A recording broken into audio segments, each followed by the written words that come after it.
Goff fakes the handoff, throws back across the left of the field, and hits Taylor Decker, the left tackle, for the 2-point conversion. Lions go on top, 21-20. What an unbelievable gutsy play. Unbelievable drive from Detroit, Goff, and the Lions. But oh my God, what is this? Illegal touching. Hello, everybody, and welcome back to another episode of the Bobby Valentine Sports Show. I'm your host, Frank Rampin, and today is January 2nd, 2024, so Happy New Year to everyone.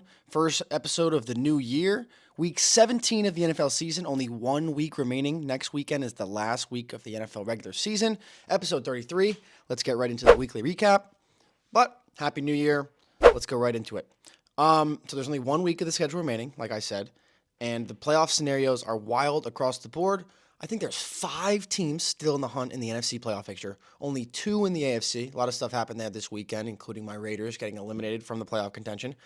For every year, I'm 22 now, so 19 out of 22 years of my 19 out of 22 years of my life. One of them was when I was 1, so that's not great. And if you're a football fan, not just NFL, college football playoffs yesterday, the Rose Bowl between Michigan and Alabama, and the Sugar Bowl between Washington and Texas. Unbelievable games yesterday. Rose Bowl was an instant classic. Went to overtime. Michigan took down the Alabama Crimson Tide 27-20. Huge game for Michigan to head to their first national championship since this style of the playoff has been around.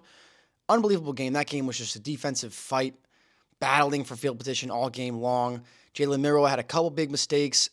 Blake Corum was unstoppable on the ground, and Michigan was able to fight back, tied up late, and then win in overtime. Huge defensive stop to come up and win it. And the Sugar Bowl between Washington and Texas was an unbelievable matchup. Shootout from the beginning. Very high-powered, both offenses. Penix was going absolutely nuts, throwing lasers all across the field. I don't know, the last 2 years, as a Raiders fan, I've been saying I kind of want this guy. And last night, I don't know, that makes me want him even more. He went absolutely insane, threw for about 430 yards. 3 touchdowns, I think, could have had more. But, I mean, they kind of blew the game at the end. They had a chance to run the clock down, but their running back, Dylan Johnson, took an injury.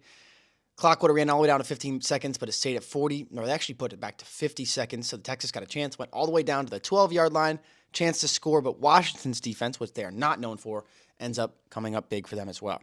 So, both college football playoff semifinals, unbelievable games coming down to the last second, defensive stops, 7-point win for Michigan in the Rose Bowl, and a 6-point win for Washington in the Sugar Bowl. So, national championship will be next Monday night, the 8th, between the Michigan Wolverines and the Washington Huskies. Unbelievable matchup, offense versus defense, best offense in the nation versus the best defense in the nation. Can't wait for that. So, if you're a college football fan as well as an NFL fan, just a football fan in general, this was a great couple weeks span for us.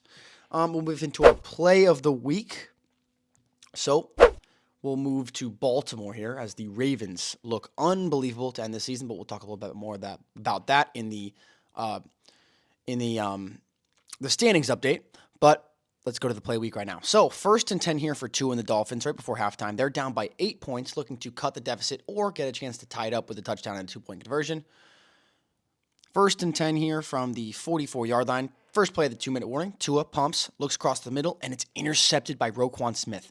What a play he makes on this one. Returns it all the way into Dolphin territory, inside the 40-yard line, setting up the offense. But look at the replay on this one. Roquan Smith, unbelievable play, jumps the route. Hard to see there. Replay kind of cuts in quickly. But look at this play by Roquan Smith. Just one-handed snag, just boop, right there, tuck it and go. Unbelievable play by him. So a one-handed interception from Roquan Smith sets up the Ravens inside the 40-yard line of the Dolphins. 4th and 7, though. Lamar trying to keep the drive alive, make a play, throws one-handed catch again by Isaiah Likely, makes the catch, runs down the sideline, dives for the pylon, touchdown Ravens. Unbelievable play from Isaiah Likely. So the drive starts with a one-handed pick by Roquan Smith.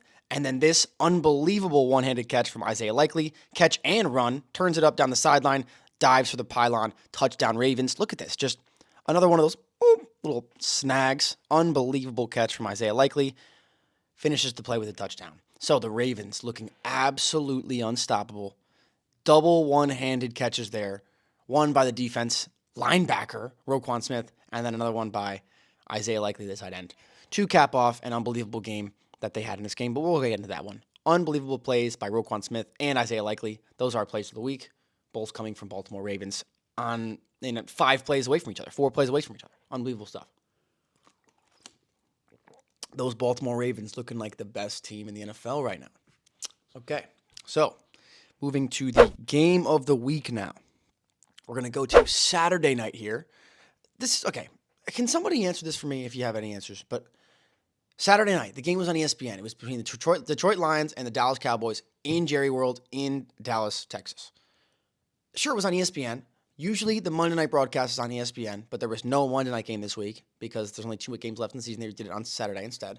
They still call it like Monday Night Football on ESPN, even though it's Saturday night. They're just like Monday Night Football on Saturday. It's like, why don't we just call it Saturday Night Football? I don't get it. And like earlier this year with the Black Friday game, they called it Thursday Night Football on Black Friday. Like, well, it was not Thursday. It was the day after Thursday. It was Friday. I don't get it. So why do they just keep it, even though, I guess I understand it's like Thanksgiving. They did Sunday Night Football on Thanksgiving, but it's like, it's not Sunday. Obviously, Thanksgiving's a Thursday. I don't really understand that. Like, I guess I get the brands, like Monday Night Football on ESPN. That's a brand, sure. Thursday Night Football Prime, Sunday Night NBC. But, like, it's not that day. I don't know. Weird, but they always do that. So, Monday Night Football on a Saturday night here from Jerry World in Dallas. We'll pick it up here. First drive of the game for the Detroit Lions. They set up a 41-yard Michael Badgley field goal. He nails that. So, 3-0 Detroit early on. The beginning of this game was not that exciting, but, I mean, if you didn't see what happened in this game, I guess you don't watch the NFL. But 3rd and 4, Cowboys going in just outside the 30-yard line. Dak extending the play, trying to make a play down the sideline, looking for CeeDee Lamb, but it's intercepted by Ifeatu Melifonwu. Great play by him, jumps the route, jumps right in front of CeeDee Lamb, and picks off Dak, setting up his team to go up by more points, but the Lions are unable to capitalize. They are forced to punt. So Cowboys get the ball. They're on their own 8-yard line, 3rd and 13 here. Dak retreats to his own end zone, escapes the sack. That would be a safety. Rolls out to his right and lost one deep down the field for CeeDee Lamb, who makes the catch at the 50-yard line, and there's absolutely no one home there for the Detroit defense. He can walk into the end zone. Touchdown CeeDee Lamb, 92-yard strike here from Dak to CeeDee Lamb. Unbelievable play from this Cowboys offense as Dak escaped a safety on that play. A free blitzing linebacker from Detroit just absolutely whiffs on Dak Prescott. He extends the play, rolls out, fires one deep down the field for CeeDee Lamb. 92-yard touchdown, puts the Cowboys on top 7-3. Jumping ahead now to the next Detroit possession. Second play of the drive. Excuse me. They work the ball into Dallas territory. 1st and 10 here. Goff's going to fake a handoff, set up a screen pass to the left, but Jordan Lewis jumps the route and makes an unbelievable diving interception. Reads the play there before the receiver could even make a break to the ball and lays out and makes a spectacular interception to give the Cowboys the ball back. So, Cowboys with the ball back again, trying to extend their lead, 7-3 already. They move inside the 15-yard line of Detroit. 2nd and 2 here. Dak fakes a handoff. Oh, excuse me. Wrong play. My bad. That was a Tony Pollard run for a first down. 1st and goal here. So 1st and goal from the 5-yard line. Dak fakes one to Tony Pollard. That's what I'm looking for. Throws to CeeDee Lamb on the right. Makes the catch. Tries to extend to the goal line, but the ball pops out. Rolls through the end zone.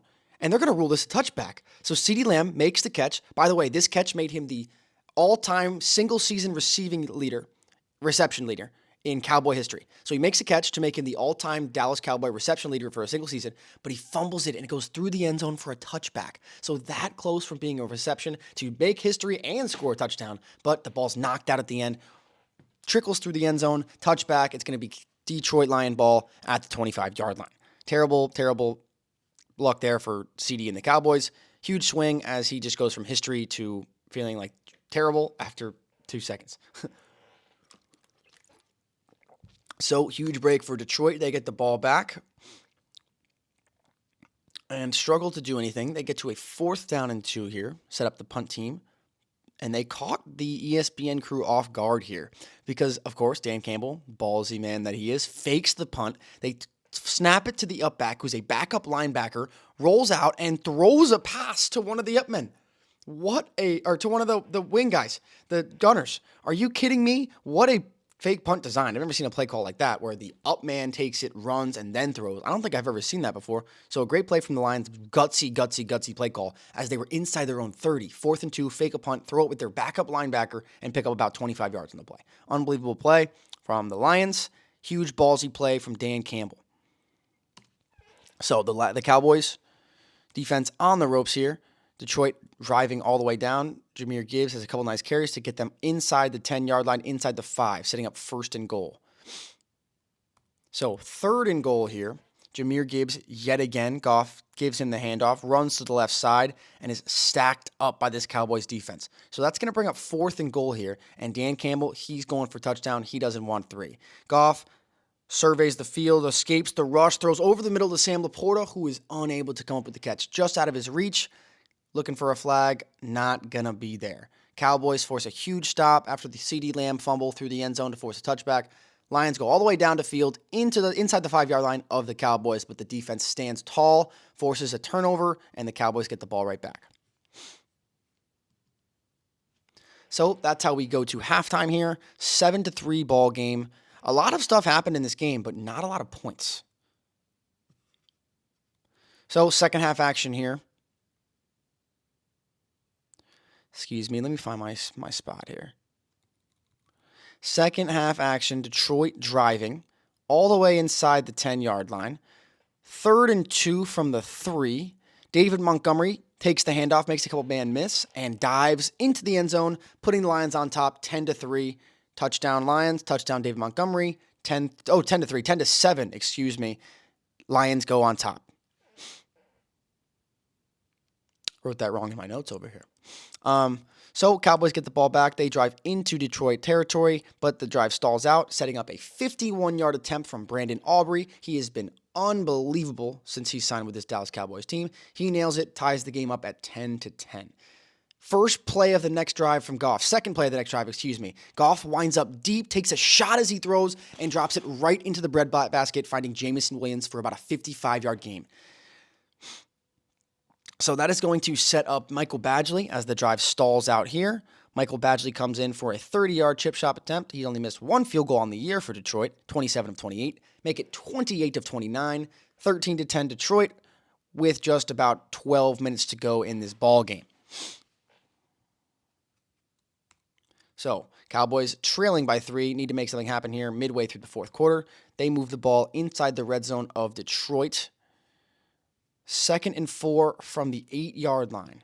Here we go. I'm getting used to Dak saying that with the amount of primetime save they get.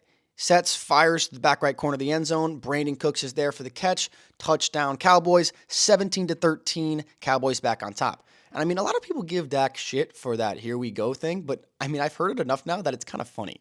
He's just like back there like, here we go. I mean, it's funny at this point. Ensuing drive for Detroit. Oh, they're going to have to punt this ball away, forced a quick 3-and-out. Cowboys get the ball back. 4 minutes to go in this ball game. They have a chance to really put this game out of reach. 3rd and 5 from the 42-yard line. Dak looking to throw, but Aiden Hutchinson is there. His 3rd sack of the game, corralling Dak Prescott all the way back at midfield, forcing a punt from the Cowboys. Huge play from Aiden Hutchinson. Like I said, 3rd sack of the game. He had a huge game on Saturday night. Gets the ball back for his team. Huge play. So, just over 2 minutes to go here. Detroit with 2 timeouts looking to go ahead in this ball game. So, 2 minutes and 10 seconds left to go in this ball game. 1st and 10 from the 25. Goff looking left, throwing left, and it's intercepted. Donovan Wilson with a diving interception as that throw was a little bit behind Sam Laporta, but what a pick. Look at this play by Donovan Wilson. Lays out, makes the play, and doesn't have it secured, right? So he just kind of pulls it to his chest and spins a little bit onto his shoulder so the ball does not touch the ground. Unbelievable play from him. Cowboys have a chance to ice this ball game with a touchdown or really run the clock out. But they're on the plus side of the 2-minute warning here, right? 2 timeouts for Detroit. They threw 3 passes in a row. The first one was a completion, timeout Detroit. The second one was way out of bounds. I have no idea what the play call was on that one. Saving a timeout for Detroit. And then the next one was a completion where they called the timeout on. So they called 2 of their timeouts, but only 15 seconds came off the clock, and they were forced to kick a field goal. 43-yard attempt for Mr. Automatic, Brandon Aubrey, nails yet another field goal. He just cannot miss. So a minute 41 to go in this ball game. 20-13, Cowboys on top. Detroit has no timeouts, 7 points down. Need to go all the way down the field. Touchback, ball on the 25-yard line. And here we go. They find Sam Laporte on the first drive, who had kind of a quiet night, but find him here on the first play of the drive, And this is where it starts to get crazy. So, 1st and 10 from about the 35-yard line. Huge play from Goff to Laporta again over the middle, all the way to the other 40-yard line inside of Dallas territory. Still on the plus side of a minute here. 2nd and 10, couple plays later after the spike. Jared Goff looks over the middle yet again, this time finding Amon-Ra St. Brown.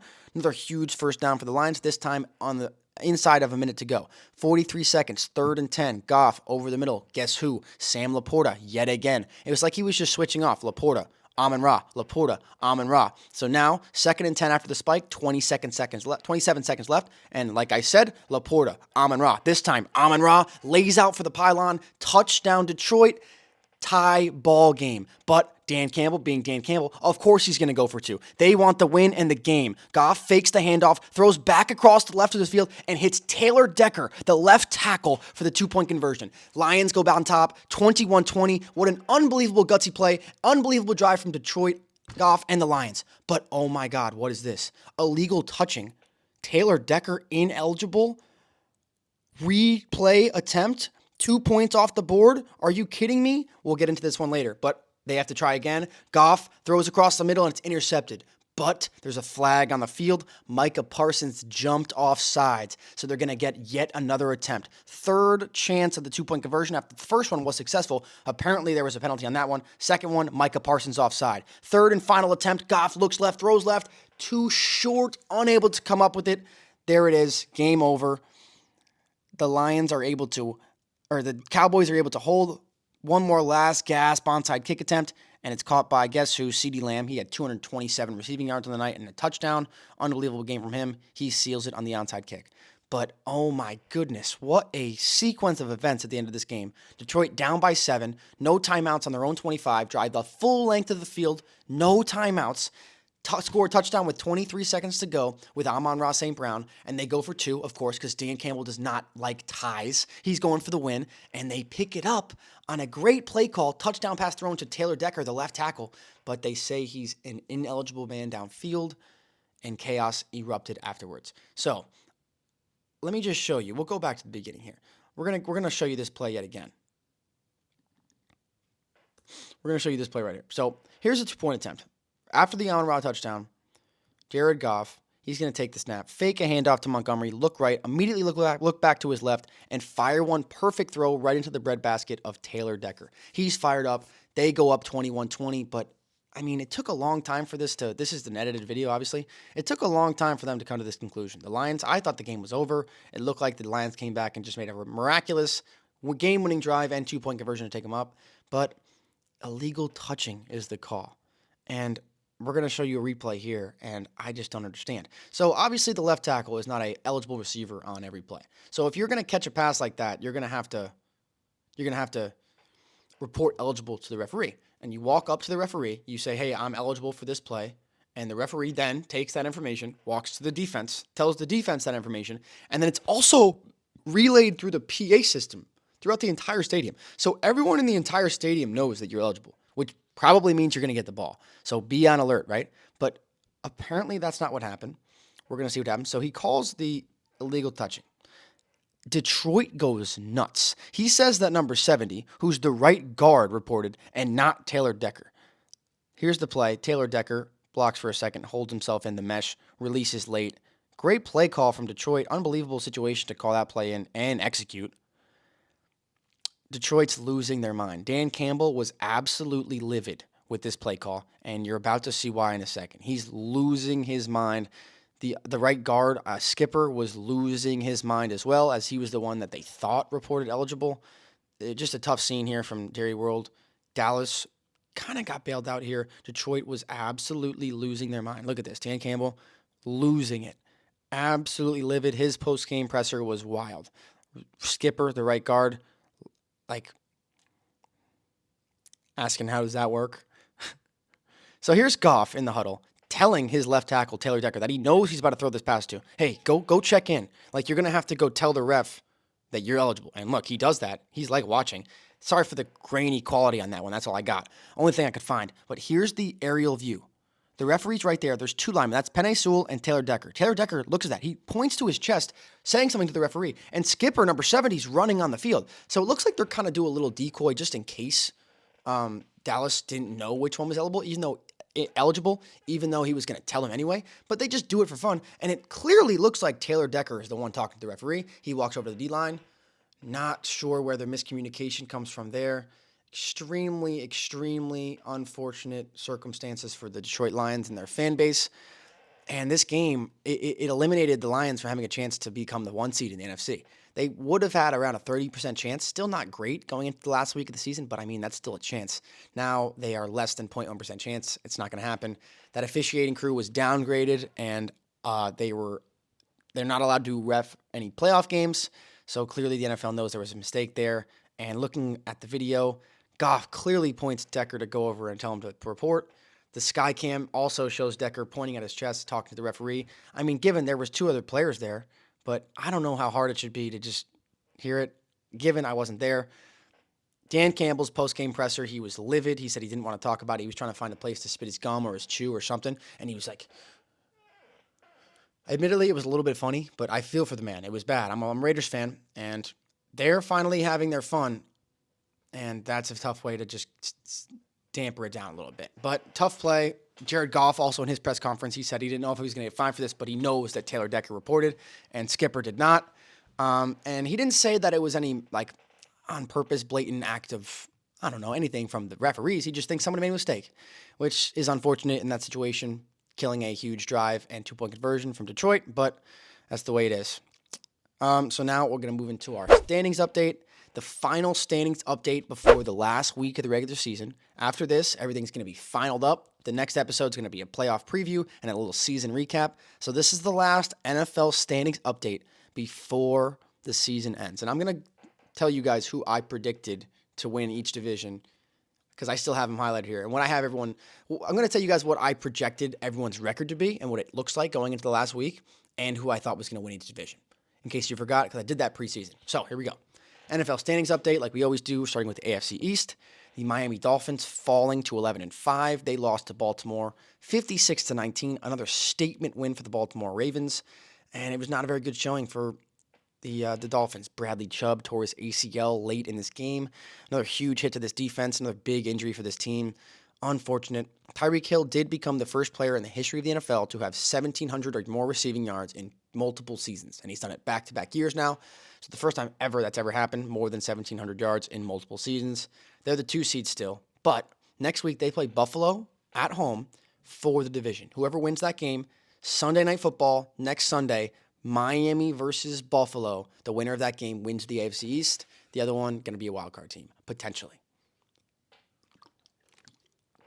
The reason I say potentially, well, hold on. First of all, I picked the Dolphins to go 10-7. They're 11-5, so I'm already wrong on that one. The Buffalo Bills, they are 10-6. I thought that they were going to go 11-6 and win the division. So if they win this next week in Miami, I will be right about them. That'll be 1-for-1 on the division winner and the record. So that'll be pretty good. But they just beat New England 27-21. Right now, they are the 6th seed in the AFC. And this next week, so they got flexed to Sunday night. They're the Sunday night game because the winner of this game, Buffalo-Miami, is going to win the AFC East. But if Buffalo loses this game, they could miss the playoffs altogether. If a couple things go wrong for them and they lose, they're out of the playoffs altogether. So a huge swing here for the Bills. They could end next Sunday as the 2 seed AFC East champs, or they could be going home planning vacations for January. So we don't know what's going to happen. A lot of stuff on the line in the AFC East. Going to be fun to watch next Sunday night. The New York Jets, they are 6-10. They just lost to the Cleveland Browns 37-20 on Thursday Night Football. Joe Flacco absolutely went off against them, and I thought that they were going to go 9-8, but I also thought that Aaron Rodgers was going to be on the team. So 6-10, not great. They finished their season off against the Patriots in Week 18 in a meaningless matchup. Patriots, they are 4-12. I thought they were going to go 7-10. Nope, that was off. They lost to Buffalo 27-21. They took the opening kickoff back for a touchdown. That was pretty cool. But, I mean, after that, the Patriots, They're playing the Jets in Week 18, like I just said, in a game that has no playoff implications.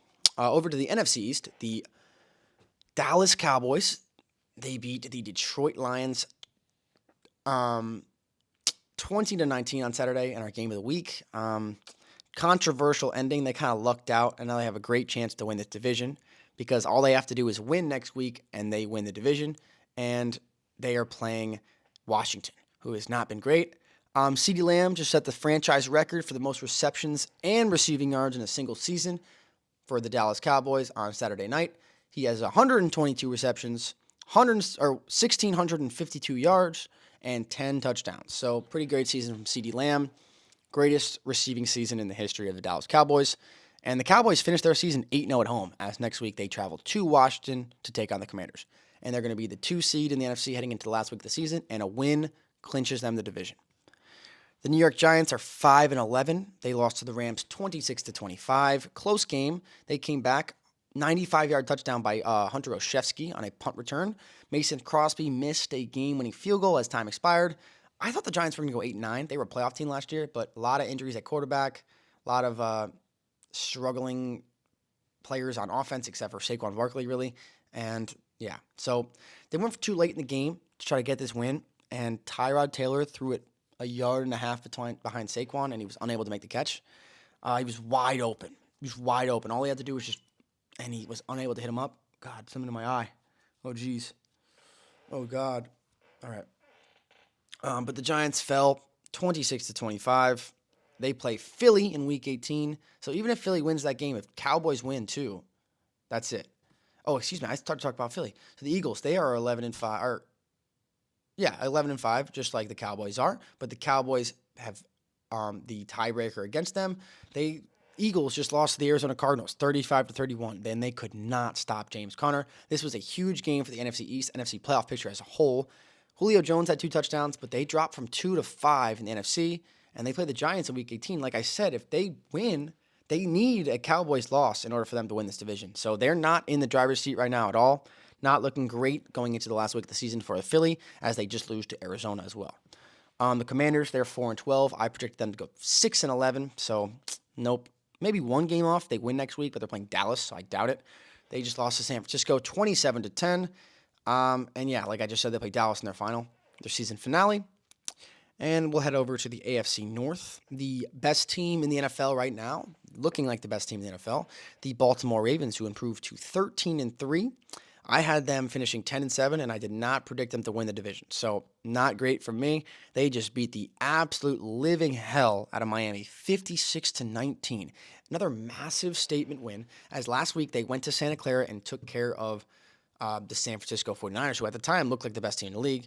Then they go back home, play against Miami, high-powered offense, and pound them, hold them to 19 points, and they locked up the number 1 seed in the AFC as well. So next week doesn't even really matter for them as they finish their season up against Pittsburgh. We'll see if they play their guys in that game. The Cleveland Browns, they improved to 11-5. They beat the New York Jets 37-20 on Thursday Night Football, and Joe Flacco looks unreal right now. Unreal. He had 296 passing yards in the first half on Thursday night. That was the most he's ever had in one half in his career, and it's the second most by any QB in the first half this season. Unbelievable stuff. He's had 300 or more passing yards in 4 straight games. And that's the first time a Cleveland Brown quarterback has ever done this. So he's been on the team for 4 games, and he's got 4 straight games with 300-yard passing, and he set the record. No one's ever done that, ever. And in his career at Cleveland Brown Stadium, because he was a Baltimore Raven for his whole career, so he played there a bunch of times, 12-3 overall. That's pretty good for a away quarterback, only having, probably 2 starts there as the starting quarterback for the home team.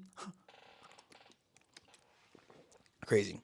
David Njoku had 135 yards in pretty much the first quarter, the first quarter plus 2 minutes. It was unreal. He quieted it off after that. The Browns scored 34 points in the first half. It was the second most in the first half in team history. And this was the first team in NFL history, this Cleveland Browns team, the first team ever to make the playoffs after having 4 different starting quarterbacks start multiple games for them. So they had Deshaun Watson start them off. P.J. Walker started a couple games for them. Dorian Thompson-Robinson started a couple games for them, and now Joe Flacco. So 4 different quarterbacks started multiple games for them this season, and they're still going to make the playoffs. First team in the history of the NFL to do that. And this game was the first game in NFL history where 50 or more points were scored in the first half, and then there was no touchdowns in the second half, just a bunch of field goals. So pretty crazy.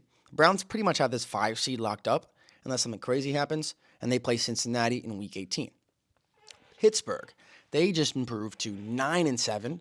I have them finishing 9-8, so that's very much in play. They just took a big win on the road in Seattle, 30-23, keeping their playoffs hopes alive and keeping the streak of consecutive winning seasons for Mike Tomlin alive as well. Officially clinched. All they have to do is play their game next week. If they lose it, they finish 9-8. If they win it, they go 10-7. So Mike Tomlin, yet again, a winning season. He's never not going to have one, I swear.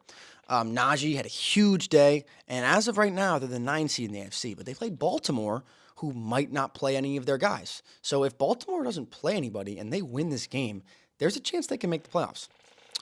Cincinnati falls to 8-8. They lost to Kansas City 25-17, and it looks like the Bengals are going to finish last place in this division, right? They're 8-8 right now. I projected them to go 11-6 and win the division. Obviously, I thought that Joe Burrow was going to be the quarterback of this team.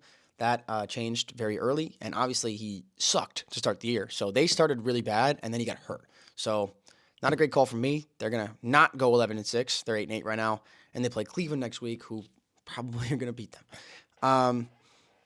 They're eliminated from playoff contention. Done. Bengals are out. The NFC North, last week the Lions clinched this division. I predicted them to win it, but they're 11-5 now. I thought they were going to go 10-7. They just lost to Dallas, though, in a brutal way, 20-19. They really got screwed out of a win, and the NFL kind of knows it because that officiating crew got, reprimanded, and they're not going to be able to allowed to work the playoffs anymore, so they know it. They cannot get the 1 seed anymore, like I said. Sam Laporta, though, has the second most receptions by a rookie tight end in the history of the NFL. And he just needs a couple of catches to break that next week. This record is held by Keith Jackson, who had 81 in 1988. So I think he's at 78. So he just needs 4 catches to break this record. And, a whole game, I think he'll do it. They're the 3 seed right now, and they wrap up their season against Minnesota.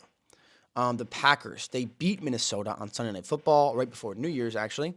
They dominated this game 33-10. Jaden Reed set the record for the most catches by a rookie in Green Bay Packers history with 58. Still got another game to go, so good for him. And they moved to the 7 seed. So the playoffs started right now. They would be the 7 seed in. Next week they play Chicago. They beat the Vikings, like I just said. Vikings fall to 7-9.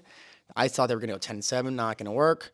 Bad loss for them. They can still make the playoffs, but they just did not look good at all in this game. They're the 10 seed right now. Like I said, there's 5 teams in the hunt in the NFC playoff picture. I think those teams right now are, who was it? It's Atlanta, New Orleans, those 2 teams, because that NFC South is still up for grabs. Minnesota. Who else? Seattle. And there's one more. Seattle. Am I Jones? Am I Jones?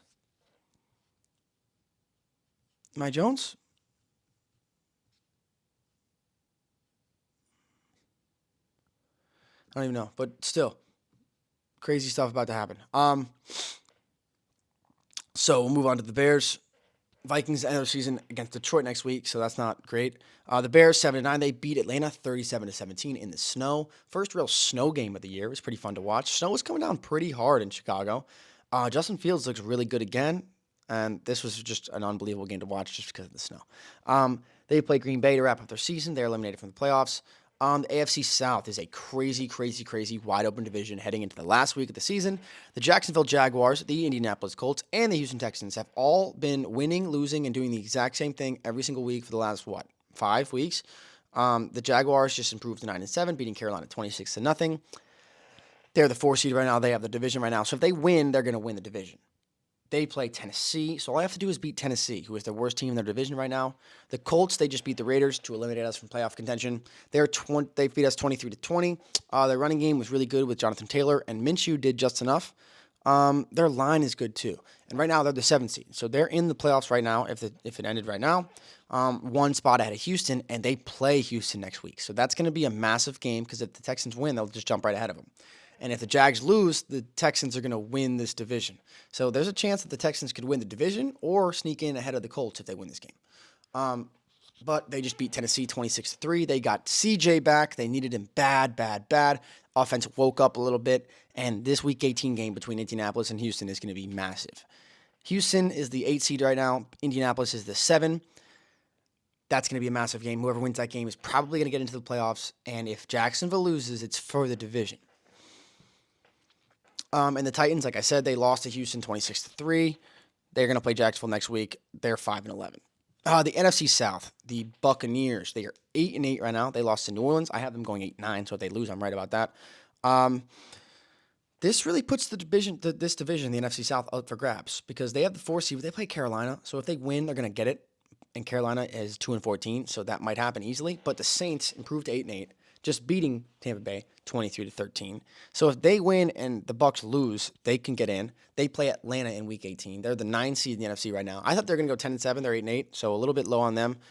The Falcons, they lost to Chicago 37-17 in the snow, and they can still make the playoffs because the NFC South is not very good. They're the 12 seed, though. Think about that. 12 seed going into the last week of the season can still make the playoffs. And they play New Orleans in Week 18. So this is going to be a huge game, but they need Carolina, So Saints-Falcons will only matter if Carolina can somehow beat the Bucs, and the Panthers are only 2-14. I thought they were going to go 6-11, but they're just terrible. They officially have the worst record in the NFL, secure the number 1 pick, but that pick is Chicago's. It's not even theirs, so that's unfortunate for them. And like I said, they're playing Tampa Bay. And we'll wrap this up with the 2 Western conferences. The AFC West, the Chiefs locked up the division. They just went 10-6. They beat Cincinnati 25-17, clinching the AFC West, for the 8th straight year. They're the 3 seed, though. They played the Chargers in Week 18. I thought they were going to go 12-5, so they're a little worse than I thought at 10-6. The Denver Broncos jumped ahead of my Raiders this week. They go to 8-8. They beat the Chargers 16-9 in a sloppy, terrible Jones game. They play the Raiders and us in Week 18, so we can beat them twice this year and jump on top of them to end the season. But the Raiders are officially eliminated from playoff contention as they lose to the Indianapolis Colts 23-20, default to 7-9. I optimistically thought we'd go 10-7, and we're officially eliminated from playoffs now. The offense is terrible. Aiden O'Connell, I don't think is the answer. So it looks like one of these quarterbacks in the draft is going to be one of our guys. I think I like Penix. I've been saying it for a couple years now. I think he's the best pocket passer. And last night, if you watched him play last night, he was moving around the pocket like I've never seen him before, I'll be honest. And he looked unbelievable. So we'll wrap the season off against Denver at home next week. Hopefully we can get a win and jump ahead of them to end the season. The Chargers fall to 5-11. I thought they were going to go 11-6. I had them being better than us. So obviously I had Herbert and Mike Williams and all them, but even with all them, they looked terrible this year. They finally got rid of Staley, which they really needed to do. They lost to Denver 16-9, and they don't look very good, and they wrap up their season against Kansas City. And every single game next weekend is a divisional game. So every game is a divisional game, can be fun to watch. Anything can happen in those, because divisional games, they're a toss-up. The Niners, they wrapped up the 1 seed in the NFC, beating Washington 27-10. They're 12-4. I had them going 13-4, so I can get this one right too. That'd be cool. The Rams, 9-7. They beat the Giants 26-25, but they almost lost. Mason Crosby missed a game-winning field goal as time expired. They're the 6th seed right now. They're very hot. They look good. But they play San Francisco in Week 18. Who knows if San Francisco is going to play all their guys? But that could be an interesting game to end the season. Seattle, 8-8. They need a win badly next week as they lose to Pittsburgh 30-23. I had them going 10-7. They're not going to go 10-7. That's impossible. And yeah, this is a bad loss for their playoff hopes. They still have a chance, but they're going to need a win, and I think they need a little bit of help. They're the 8th seed right now, 1 game behind Green Bay. They're playing Arizona next week, so in a good position to win that game. The Cardinals, 4-12, but they just beat Philly, so I don't know what I'm saying. The Cardinals just went into Philadelphia and beat Philly. James Conner went absolutely nuts, made a bunch of nice plays. One-handed touchdown catch. Kyler Murray was making people miss all over the place, extending plays.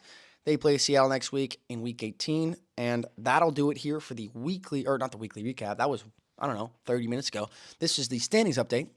The final NFL standings update of the regular season before the playoff situation is finalized. Hope you enjoyed all these recaps of all the week so far and all these NFL standings updates. Hopefully, I get a couple of them right. Looks like I got a chance to get the AFC West right. Not exactly, because the Chiefs can't go 12-5. I got that one right. I got the West right. Both Wests. I could get the West and the NFC 100% right. I thought the Saints were going to win the South at 10-7. Doesn't look like that's going to happen. I thought the Jags were going to win the AFC South at 11-6. The Lions, the NFC North at 10-7.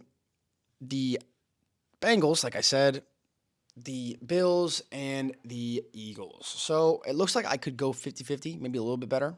But that's it for me in Week 17. We'll see you after Week 18, and the playoff picture is set. Can't wait for that. What a week this was. What a great couple weeks this was. The holiday season for football, NFL, college, all was great.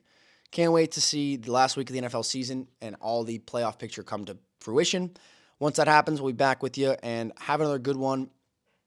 If you want to follow us at the Bobby Valentine Sports Show, we have Instagram, TikTok, Twitter, at Bobby Valentine Sports Show. If you have any questions about the Bobby Valentine Sports Academy, hit up the bvacademy.com. And that's going to do it for us here. Episode 33, Week 17 of the NFL season. One more to go. We'll see you after that one. Peace out. Happy New Year.